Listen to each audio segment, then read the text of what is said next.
You are watching other people freed, which I know gives you a sense of joy that some people have been released, but not your son. And yet you are the spokesperson, and it is almost a full-time job for you. How do you process all of this? How do you process the fear, the anxiety, and then somehow you're able to function this way? It's just been remarkable for me to watch you. This is so much more full than any full-time job I've ever had, because we work usually between 18 and 20 hours a day. And then we take sleeping pills that our family doctor has prescribed for us so that we can knock ourselves out. So what has kept me going, first of all, is this very primal, maternal drive. Hirsch is my only son. He turned 23 on October 3rd and went to this music festival with one of his best friends from childhood.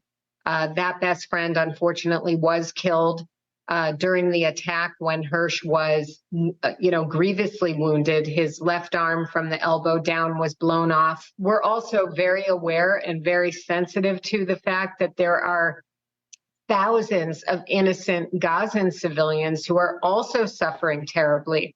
And so this lull in the fighting and this ability for aid to get into the Gazan civilians who so desperately need it. When I have those moments where I have to break down and cry, I go to my room, I do my cry, I scream into a t-shirt, I wipe my face, and I say, I've got work to do. Rachel, you mentioned that footage of Hirsch being taken captive. We all saw this week when you actually had a moment to show that footage to Elon Musk, and I'm wondering what his reaction was. We've heard him talk about it, and he said that he's going to remember this. There's been criticism of him that this was something he was doing as for PR, for publicity. But what was your feeling in actually being there and talking to him and sharing that moment with him? You know, I actually felt that he was genuinely, first of all, I think interested. I think he was open to understanding.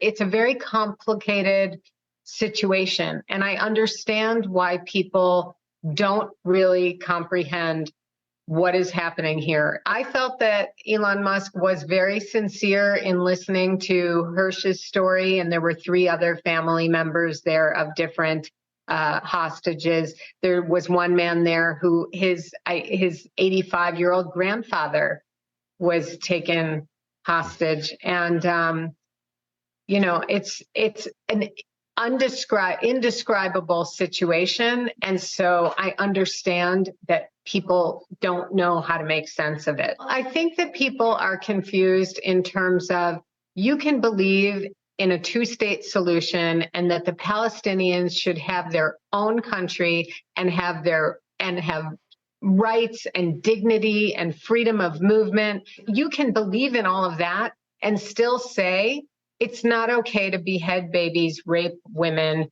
take people hostage who are at a music festival.